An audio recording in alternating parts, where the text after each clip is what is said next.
Good morning. Morning మ్యాగజైన్కి స్వాగతం. ప్రముఖ దినపత్రికలు వచ్చిన వార్తలు వెనక జరుగుతున్న పరిణామాలు చూద్దాం. ఈనాడు చూస్తే ఇంటింటికి జీఎస్టీ ఫలాలు అన్నటువంటి వార్తని హైలైట్ చేసింది. బాధ్యతను ప్రజాప్రతినిధులే తీసుకోవాలి, విస్తృత ప్రచారం అవగాహన కల్పించేందుకు మంత్రివర్గ ఉపసంఘం. వైకాపా లాంటి పార్టీలకు ఇవి అర్థంగా వాళ్ళు అసెంబ్లీకి రారు, రాష్ట్రంలోనూ మరెన్నో సంస్కరణలు తెస్తాం. జీఎస్టీ సంస్కరణలపై శాసనసభలో చర్చలో ముఖ్యమంత్రి చంద్రబాబు ప్రధాని మోడీని అభినందిస్తూ తీర్మానం ప్రవేశపెట్టిన సీఎం, ఏకగ్రీవంగా ఆమోదించిన అసెంబ్లీ. కేంద్రం దీపావళి బోనస్ అని జీఎస్టీ 2.0 అమలు చేస్తుంది, కానీ మనకు దసరా నుంచే పేదలు నిజమైన స్ఫూర్తితో పండుగలు చేసుకునే అవకాశం లభిస్తుంది. అన్ని వర్గాలకు గణనీయమైన పన్ను తగ్గింపు లభిస్తుంది. సరైన సమయంలో సరైన చోట సరైన నాయకుడు ఉండాలి, ఆయనే ప్రధాని మోడీ. అమెరికా కూడా మనతో సంబంధాలు పెట్టుకునే పరిస్థితికి వచ్చిందంటే అదే ప్రధాని మోడీ. ఒక మంచి నాయకుడు ఉంటే ఊరు, మంచి ఎమ్మెల్యే ఉంటే నియోజకవర్గం, మంచి నాయకత్వం ఉంటే రాష్ట్రం బాగుంటుంది. ఆంధ్రప్రదేశ్లో నేను పవన్ కళ్యాణ్ ఆ భరోసా అందిస్తున్నాం, రాబోయే రోజుల్లో మరిన్ని ఫలితాలు చూస్తారు అన్నట్టు చంద్రబాబు స్టేట్మెంట్ హైలైట్ చేశారు. అలాగే జీఎస్టీ 2.0తో ప్రతి పౌరుడికి లబ్ధి. జీఎస్టీ స్లాబుల్ని సులభతరం చేయడం ద్వారా దేశంలోని ప్రతి ఒక్కరికి లబ్ధి కలిగేలా కేంద్ర ప్రభుత్వం నిర్ణయం తీసుకుందని ఉప ముఖ్యమంత్రి పవన్ కళ్యాణ్ పేర్కొన్నారు. జీఎస్టీ 2.0 సంస్కరణలపై ఏడాది ఆగస్టు 15న ప్రధాని మోడీ ఎర్రకోట నుంచి చేసిన ప్రకటన దేశ ప్రగతికి బాటలు వేస్తోందని కొనియాడారు. ఈ సంస్కరణలకు మద్దతు తెలిపిన తొలి రాష్ట్రంగా చంద్రబాబు నాయకత్వంలోని ఆంధ్రప్రదేశ్ ప్రభుత్వం నిలిచిందని కొనియాడారు. రాష్ట్ర ఆదాయానికి నష్టం కలుగుతున్న సామాన్యుల ప్రయోజనాల కోసం ఈ సంస్కరణలు చంద్రబాబు బలంగా సమర్థించారు. సంస్కరణలు ముందుండి నడిపిన కేంద్ర ఆర్థిక మంత్రి నిర్మలా సీతారామన్ కృషి అభినందనీయమని ప్రశంసించారన్నటువంటి వార్తని హైలైట్ చేశారు. లేకపోతే ఈటీవీ అన్నదాత కార్యక్రమం నాకెంతో ఇష్టం అంటూ ఏదైతే కిరణ్ గారు ఈనాడు కిరణ్ గారు వెళ్ళి నరేంద్ర మోడీ గారిని కలిసిన సందర్భంగా ఉన్నటువంటి ఫోటోని హైలైట్ చేశారు. లేకపోతే మద్యం కుంభకోణం కేసులో ఈడీ దూకుడు. 5 రాష్ట్రాల్లోని 20 ప్రాంతాల్లో సోదాలు.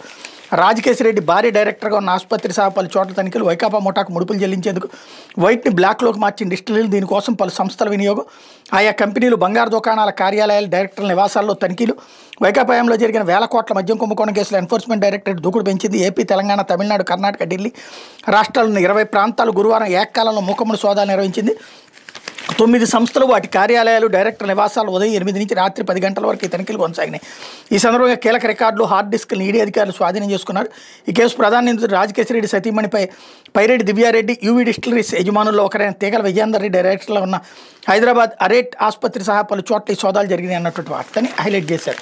లేకపోతే ఓట్ల దొంగల్ని సిఈసి కాపాడుతున్నారు, ప్రజాస్వామ్య విధ్వంసకుల్ని రక్షిస్తున్న జ్ఞానేష్ కుమార్. సాఫ్ట్వేర్తో వ్యవస్థీకృతంగా ఓట్ల తొలగింపు, చేర్పు 2 అసెంబ్లీ నియోజకవర్గాల పక్కా ఆధారాలు. కర్ణాటక సిఐడి అడిగితే ఎన్నికల సంఘం వివరాలు ఇవ్వలేదు. ఈసీ లోపల వర్గాల నుంచే నాకు సమాచారం అంటే గుర్తు తెలియని వ్యక్తులు సాఫ్ట్వేర్ ద్వారా వ్యవస్థీకృతంగా వివిధ రాష్ట్రాలు తమ ఇష్టానుసారంగా ఓటర్ల జాబితాలో మార్పులు చేస్తున్నారని కాంగ్రెస్ అధినేత రాహుల్ గాంధీ ఆరోపించారు. కర్ణాటకలోని అలంద్, మహారాష్ట్రలోని రజోరా అసెంబ్లీ నియోజకవర్గాలు దీనికి ఉదాహరణలని చెప్పారు. ప్రజాస్వామ్యాన్ని ధ్వంసం చేస్తున్న వారిని కేంద్ర ప్రధాన ఎన్నికల కమిషనర్ జ్ఞానేష్ కుమార్ రక్షిస్తున్నారని ఆరోపించారు. బయట రాష్ట్రాల ఫోన్లను ఉపయోగించి అలందులో 2023 అసెంబ్లీ ఎన్నికల సమయంలో అగంతకులు 6018 ఓట్లను తొలగిస్తే అదే విధానంలో మహారాష్ట్రలోని రజోరా నియోజకవర్గంలో 6850 మంది కొత్త ఓటర్లను చేర్చారని వెల్లడించారు. ఇలా చేసింది ఎవరనేది ఈసీకి తప్ప ఇంకెవరికి తెలియదన్నారు అని గురువారం ఏఐసీసీ ప్రధాన కార్యాలయం విలేకరుల సమావేశంలో మాట్లాడారన్నట్టు అర్థం హైలైట్ చేశారు. విచిత్రం ఏంటంటే ఈయన చెప్పింది బీజేపీ కోసం అది చేస్తున్నారు, తీరా చూస్తే ఈ రెండిట్లో ఒక చోట కాంగ్రెస్ గెలిచింది, ఒక చోట ఆమ్ ఆద్మీ పార్టీ గెలిచింది.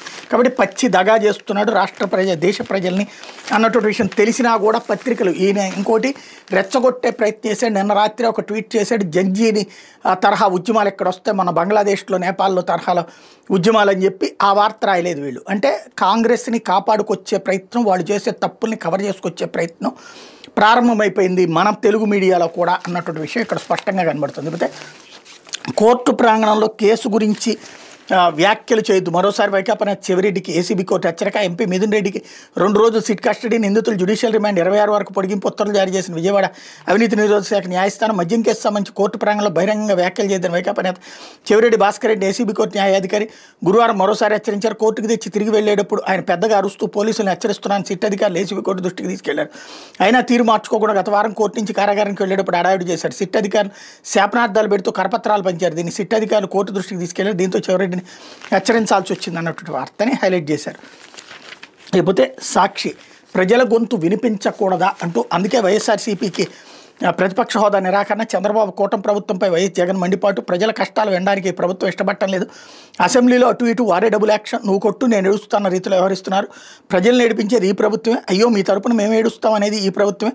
ఇలా ఏడ్చినట్టు నటించినంత మాత్రం సానుభూతి రాదు. విపక్షంగా మేము సమస్యలు లేవనెత్తితే నిజాయితీ ఉంటుంది. విద్య, వైద్యం, వ్యవసాయం సహా అన్ని రంగాల కూటమి ప్రభుత్వం తిరోగమనం. ప్రజలకు కనీసంగా చేయాల్సిన పని ఏమీ చేయడం లేదు. ప్రభుత్వం అనేది ఉందా లేదా అని ప్రజలకు సందేహం కలుగుతుంది.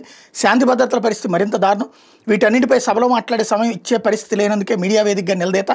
మండలంలో మన పార్టీకి మంచి బలం ఉంది, ప్రజా సమస్యలపై గట్టిగా పోరాడాలి, శాసనసభ మండలి సమావేశాల సందర్భంగా సభ్యులకి దిశానిర్దేశం అంటూ జగన్ నిన్న వాళ్ళ ఎమ్మెల్యేలు ఎమ్మెల్సీతో మాట్లాడిన దాన్ని హైలైట్ చేశారు. అయితే యూరియా యుద్ధం అంటూ ఉదయం సభ ప్రారంభంగానే విపక్షం వాయిదా తీర్మానం తిరస్కరిస్తున్నట్టుగా ప్రకటించిన మండలి చైర్మన్ పోడియం చుట్టుముట్టి చర్చ కోసం విపక్షం పట్టు కొద్దిసేపు వాయిదా. ప్రభుత్వం చర్చకు సిద్ధంగా ఉందన్న వ్యవసాయ మంత్రి అచ్చెన్న ప్రభుత్వమే సిద్ధం అన్నాక ఇంకా వాయిదాలు ఎందుకు బొత్స? 5 ఏళ్లలో ఎప్పుడైనా ఏ ఒక్క రోజైనా ఏ ఒక్కరైతేనా రోడ్డు ఎక్కడం చూసారా? అదునులో కాకుండా ఎప్పుడో ఇస్తామంటే ఏం లాభం? ఉమారెడ్డి రాష్ట్రంలో మంచినీళ్ళు దొరకగానే బెల్ట్ షాపులు లేని సందే లేదు. స్పిరిట్ రంగు నీళ్లతో తయారైన మద్యం అమ్మకాలలో జోరుగా సాగుతున్నాయి. అమాయకులు చనిపోతున్న టీడీపీ అనుకూల మీడియాలోనూ వార్తలు వచ్చాయి. పుణ్యక్షేత్రంలో వరుస విషాదాలకు సర్కార్ నిర్వాహకాల కారణమని మండిపాటు అన్నటువంటి వార్తని హైలైట్ చేశారు. అయితే న్యాయం కోసం రోడ్డెక్కిన సంఘం మృతుల కుటుంబాలు మృతదేహాలతో నెల్లూరులో రోడ్డుపై బైఠాయింపు, భారీగా పోలీసుల బలగాల మోహరింపు, స్తంభించి ట్రాఫిక్ అధికారులు నిలదీసిన మృతుడి కుమార్తె.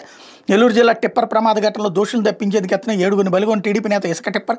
ప్రమాదానికి గురైన కారు నెంబర్ని టిప్పర్ నెంబర్గా పేర్కొంటే ఎఫ్ఐఆర్. టిప్పర్ డ్రైవర్ లొంగిపోయాడని ప్రకటించిన ఎస్పీ, పరారయ్యారంటున్న పోలీసులు. మంత్రి ఆనం అనుచరులకు పోలీసులు వత్తాసు అన్నటువంటి వార్తని హైలైట్ చేశారు. లేకపోతే అయిన వారికి అప్పనంగా అంటూ అస్మదీలకు దోచిపెట్టడానికి సింగిల్ బిడ్ నిబంధన. పీపీపీలో 4 వైద్య కళాశాలల నిర్వహణకు టెండర్ల ఆహ్వానం. టెండర్లో ఒక్కరొచ్చిన ఆమోదించాల నిబంధన.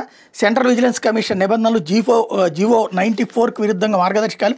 కాలేజీలు ఎవరికి కట్టబెట్టాలని దానిపై అవగాహనకు వచ్చిన ప్రభుత్వ పెద్దలు. నిబంధనల ప్రకారం సింగిల్ బిడ్ దాఖలైతే టెండర్లు రద్దు చేయాల్సిందే.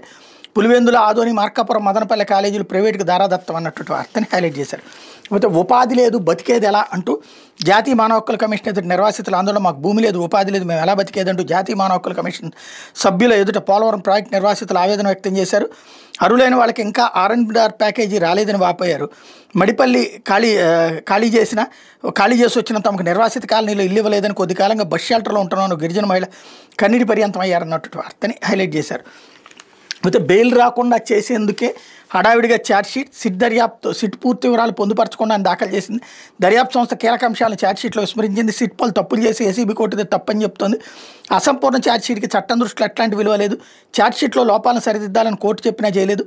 సాక్షుల వివరాలు వాళ్ళు చెప్పిన విషయాలను పొందుపరచలేదు. అలాంటప్పుడు ఆ ఛార్జ్షీట్ని ఏసీబీ కోర్టు ఎలా విచారణకు స్వీకరిస్తుంది? ఏసీబీ కోర్టే కాదు, ఇట్లాంటి అసంపూర్ణ ఛార్జ్షీట్ ఏ కోర్టు కూడా విచారణ తీసుకోదు. ఛార్జ్షీట్ లోపభూయిష్టంగా ఉండటంతో కోర్టు పిటిషనర్లకు డిఫాల్ట్ బెయిల్ ఇచ్చింది. డిఫాల్ట్ బెయిల్ నిందితుల హక్కు, దీన్ని ఎవరు అడ్డుకోలేరు. మద్యం అక్రమ కేసులో సిట్ దాఖలు చేసిన పిటిషన్లను కొట్టేయండి. హైకోర్టుకు నివేదించి సీనియర్ న్యాయవాదులు నిరంజన్ రెడ్డి, సిద్ధార్థవే, ధనుంజయ రెడ్డి తరపు వాదనలు వినే నిమిత్తం తదుపరి విచారణ 24 వాయిదా. ఏసీబీ కోర్టు మా వాదనలు ప్రస్తావించిన తీర్పును పరిగణించలేదు. నిబంధనల ప్రకారమే ఛార్జ్షీట్ దాఖలు చేసిన సక్రమంగా ఉన్న విచారణకు తీసుకోలేదు. ఏసీబీ కోర్టు తప్పు చేసిన సిట్ తరపు సీనియర్ న్యాయవాది సిద్ధార్థ లోద్రా వాదనలను ఇక్కడ హైలైట్ చేశారు. అయితే సెమీ కండక్టర్ డబుల్ జోరు అంటూ ప్రస్తుత మార్కెట్ $54.3 బిలియన్ 2030 నాటికి $103.5 బిలియన్ చేరబోతోంది అన్నటువంటిది హైలైట్ చేశారు. అయితే ఉద్యోగుల పేరుతో టీడీపీ నాయకుడు ఘరానా మోసం. గెస్ట్ ఫ్యాకల్టీ, విద్యా వాలంటీర్, డేటా ఎంట్రీ ఆపరేటర్ పేరుతో పోస్టింగ్లు. మంత్రి లోకేష్తో ఉన్న టీడీపీ నాయుడు ఫోటోలు వైరల్. కూటమి ప్రభుత్వం అధికారంలోకి వచ్చిన తర్వాత కేటుగాలుగా మారిన పలువురు టీడీపీ నేతలు తమకు సచివాలయంలో పెద్ద వాళ్ళతో పరిచయాలు ఉన్నాయంటూ ప్రభుత్వ శాఖలో ఉద్యోగాలు ఇప్పిస్తామని నిరుద్యోగులు మోసం చేస్తున్నారు. వాళ్ళ మాయలో అధికారులు కూడా భాగస్వాములు అయ్యారనే విమర్శలు వినిపిస్తున్నాయి. ప్రభుత్వ పాఠశాలలో గెస్ట్ ఫ్యాకల్టీ, వాలంటీర్ తదితర ఉద్యోగాలు ఇప్పిస్తామని సమగ్ర శిక్ష ద్వారా ఉద్యోగాల భర్తీని ఏజెన్సీకి అప్పగించారని టీడీపీ నాయకుడు నల్లని నాయుడు, కర్నూలు రెడ్ క్రాస్లో పనిచేసే సుభాష్ కృష్ణమూర్తి అలియాస్ ఎం త్రిమూర్తిరావు సాగించిన ఘరానా మోసాన్ని ఓ నిరుద్యోగి బట్టబయలు చేయగా ఆలస్యంగా వెలుగులోకి వచ్చింది అన్నటువంటి వార్తని హైలైట్ చేశారు. లేకపోతే ఆంధ్రజ్యోతి అంతా పేదలేనా అన్నటువంటి వార్తని హైలైట్ చేసి ప్రగతి పరుగులో భేద అరుపులేనా, 80% కుటుంబాలకు బియ్యం కార్డులు, రాష్ట్రంలో పేదరికం తగ్గిందన్న నీతి ఆయోగ్. అయినా రేషన్ కార్డులు మాత్రం తగ్గేది లేదు. రాష్ట్రంలో 10.5 లక్షలకు పైగా కార్లు, 1.22 కోట్లకు పైగా ద్విచక్ర వాహనాలు, రేషన్ కార్డుదారులు తినని బియ్యం అంతా రీసేల్, ఇతర అవసరాలకే సంక్షేమ పథకాలతో ముడిపెట్టడమే సమస్య అంటూ వీళ్ళంతా పేదల. రాష్ట్రంలో మొబైల్ యూజర్లు 8.2 కోట్లు, 2 సిమ్లు వాడుతున్న వాళ్ళు కోట్లలోనే. ద్విచక్ర వాహనాలు 1,22,56,669, కార్లు 10,56,891, జీబులు 10,615. 2024-25 ఐటీ రిటర్న్లు వేసిన వాళ్ళు 30.76 లక్షలు. ఏ ఆదాయం లేకుండా రిటర్న్లు వేసేవాళ్ళు చాలా తక్కువ. 24-25లో తలసరి ఆదాయం 2.66 లక్షలు, జాతీయ సగటు కంటే ఎక్కువ. అంటే ఇది ఏ ఇయర్ది? 24-25. అంటే జగన్ ఉన్నప్పుడే కదా, జగన్ దిగిపోయే నాటికే అంత ఆర్థికంగా ఎదిగిపోయిందనే కదా ఆంధ్రప్రదేశ్. మరేంటి జగన్ టైంలో విధ్వంసం జరిగిందని రాసుకొచ్చారు. అరాచకం జరిగిందని రాసుకొచ్చారు, అన్యాయం జరిగిందని రాసుకొచ్చారు. ఇంతమంది పేదలు పెద్దోళ్ళు అయ్యింది జగన్ టైంలోనే ఇప్పుడు వీళ్ళే ఇస్తున్నటువంటి ఫిగర్స్ కదా. ఇప్పుడు ఎందుకు ఇదంటే రేషన్ కార్డులు ఎందుకు తీసేయరు అన్నటువంటిది. నా వీడియోలు ఫాలో అయ్యేటటువంటి వాళ్ళకి ఏళ్ల తరబడి నేను చెప్పుకొచ్చింది అదే. అంత దమ్మె వరకు ఉంది నిజంగా అయితే గనక. కేంద్ర ప్రభుత్వ లెక్కల ప్రకారం, నీతి ఆయోగ్ లెక్కల ప్రకారం అయితే గనక రాష్ట్రంలో 10% మందే పేదలు. 10% మంది అంటే మనకు ఉన్నటువంటి 5 కోట్ల మందిలో 50 లక్షల మంది మాత్రమే పేదవాళ్ళు అవుతారు. అలాంటిది ఇప్పుడు 1,45,00,000 దగ్గర ఇప్పుడు 1,50,00,000 కార్డులు ఉన్నాయి. అంటే 1,50,00,000 ఇంటూ ముగ్గురిని వేసుకుంటే 4.5 కోట్ల మంది ఆటోమేటిక్గా అక్కడ పేదవాళ్ళ కింద ఉన్నారు. అందులో 3/4 మంది పేదవాళ్ళు కాదు, మధ్యతరగతి, ఎగువ మధ్యతరగతి. ఎందుకయ్యా వాళ్ళందరూ అవసరం లేకపోయినా తీసుకుంటున్నారు అంటే, సచ్చినోడి పెళ్ళికి వచ్చిందే కట్టమండి, రేషను వస్తుంది, అది అమ్ముకుంటే 200 రూపాయలు వస్తాయి 20 కిలోలు అమ్మితే కనుక. లేదా ముగ్గురు అయితే కనుక 150 రూపాయలు వస్తాయి, 10 రూపాయలు మినిమం వస్తుంది. అది కాకుండా ఆరోగ్యశ్రీ దీని కింద వర్తిస్తుంది, హౌసింగ్ దీని కింద వర్తిస్తుంది, సంక్షేమ పథకాలు దీని కింద వర్తిస్తాయి. రేషన్ కార్డుని డివైడ్ చేసి బియ్యం కార్డులు సపరేట్గా ఇచ్చి మధ్యతరగతికి సన్న బియ్యం ఇచ్చేటటువంటి కార్యక్రమం ఏదైనా పెట్టగలిగితే బాగుంటుంది. లేదా రేషన్ తినేటటువంటి బియ్యం ఇస్తే బాగుంటుంది అన్నది ఇంతకుముందే చెప్పుకొచ్చాం. ఆంధ్రజ్యోతి రాసిన ఉద్దేశం కరెక్టే, కానీ రాసిన పత్రికే డౌట్ఫుల్. కాబట్టి ఇప్పుడు రేషన్ కార్డులు తీసేస్తారా? అంత దమ్ము ధైర్యం ఎవరూ చేయలేరు.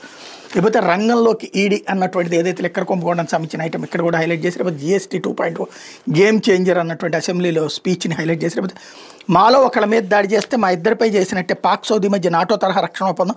ఖతార్లో ఇటీవల జరిగిన ముస్లిం దేశాల భేటీలో ఇస్లామిక్ నాటో ఏర్పాటుకు పలు దేశాలు ఒత్తిడి. ఆ భేటీ జరిగిన 2 రోజులకే పాక్ సౌదీ ఒప్పందం. మన దేశంపై పడే ప్రభావాలను పరిశీలిస్తున్న భారత్, ఇది మోడీ మరో దౌత్య వైఫల్యమే కాంగ్రెస్ విమర్శలు అన్నటువంటి వార్తని హైలైట్ చేశారు. లేకపోతే థాయిలాండ్లో 65 రోజులు ఏం చేశారు? ఏపీపీఎస్సీ వాస్తవాలు దాస్తోంది, అభ్యర్థుల జీవితాలతో ఆడుకుంటుంది, 20 లక్షలు ఖర్చు చేశారు, పోలీసులు పెట్టారు, సింగిల్ జడ్జి తీర్పై అప్పుడే ఫిర్యాదు చేయలేదు, ఏపీపీఎస్సీకి హైకోర్టు సూటి ప్రశ్నలు, పిఎస్ఆర్పై సిట్ దర్యాప్తు నివేదిక వచ్చేదాకా వేచి ఉండాలి ఏజీ విజ్ఞప్తి. గ్రూప్ 1 మెయిన్స్ పరీక్ష ప్రశ్నపత్రాల మూల్యాంకన విషయంలో హాయ్లాండ్లో ఏం జరిగిందనేది బయటపెట్టకుండా ఏపీపీఎస్సీ వాస్తవాలు దాస్తుంది, హైకోర్టు ధర్మాసనం వ్యాఖ్యానించింది. హాయ్లాండ్ వేదికగా జవాబు పత్రాల మూల్యాంకనం జరిగిందా లేదా అనేది ప్రస్తుత కేసులో కీలక అంశమని గుర్తు చేసింది. జవాబు పత్రాలు మూల్యాంకనం చేయకుండా 65 రోజులు అక్కడ ఏం చేశారని ఏపీపీఎస్సీని ప్రశ్నించింది అన్నటువంటి వార్తనే హైలైట్ చేశారు. ఇక్కడ ఏంటంటే ఓ దొంగ కేసు పెట్టారు ఏపీపీఎస్సీలో, ఎందుకు పిఎస్ఆర్ ఆంజనేయుల్ని ఇరికించడం కోసం. ఆ కేసు కాస్త ఇప్పుడు హైకోర్టు సూటిగా ప్రశ్నించింది, ఏముంది అందులో దొంగతనం, ఏం జరిగిందో చెప్పండి అనేసి. అంటే ప్రభుత్వాన్ని నిలదీసింది. చివరికి బాబు కొద్దిగా ఆగండి, మేము ఏదో వేరే దిక్కుమాలిన దర్యాప్తు ఒకటి వేసాం, ఆ దర్యాప్తు నివేదికలు వచ్చాక దాని ఆధారంగా చెప్తామంటూ అడ్వకేట్ జనరల్ చెప్తున్నారు. అంటేనే అర్థమైపోతుంది ఎంత మోసం జరిగిందని. దాన్ని కవర్ చేస్తా అంటే నిలదీస్తే అది ప్రభుత్వానికి ప్రాబ్లం అయితే దాన్ని కవర్ చేస్తూ అది తప్పు ఏపీపీఎస్సీ తప్పించి ప్రభుత్వాన్ని కాదని చెప్పేటటువంటి ప్రయత్నం చేసుకొస్తుంది. అంటే వార్తని కూడా వక్రీకరించే నీచ జర్నలిజానికి కేర్ ఆఫ్ అడ్రస్ ఇది అన్నది మరొకసారి స్పష్టం అవుతుంది. లేకపోతే రెవెన్యూ కోర్టు కేసులు ఆన్లైన్ పరిధిలోకి ఏనాం ఆర్ఓఆర్ వివరాల నమోదు, ఆర్సీఎంఎస్లోకి కేసుల డేటా ఇప్పటివరకు 10,142 అప్లోడ్. రాష్ట్రంలో రెవెన్యూ కోర్టులో ఏ కేసులు పెండింగ్లో ఉన్నాయి, ఎన్ని పరిష్కారం నోచుకోలేదన్న త్వరలో తేలనుంది. వాటి వివరాలు రెవెన్యూ శాఖ ఆన్లైన్లోకి తీసుకొస్తుంది. ఇనాం టీడీ, RDO, joint collector, appeals commissioner, settlement commissioner, ఇంకా రెవెన్యూ స్పెషల్ సిఎస్, రెవెన్యూ మంత్రి వద్ద ఉండే కోర్టులోని డేటా అంతా రెవెన్యూ కోర్టు మేనేజ్మెంట్ సిస్టంలోకి తెస్తుంది. ఏనాం రద్దు చట్టం 1957 పరిధిలో క్లెయిమ్లు ఏనాం డీటీల వద్ద భారీగా పెండింగ్లో ఉంటున్నటువంటి నేపథ్యంలో నిర్ణయం తీసుకున్నారు అన్నటువంటి వార్తని హైలైట్ చేశారు. ఇది దినపత్రిక వచ్చినటువంటి వార్తలు వెనకాల జరుగుతున్నటువంటి పరిణామాలు.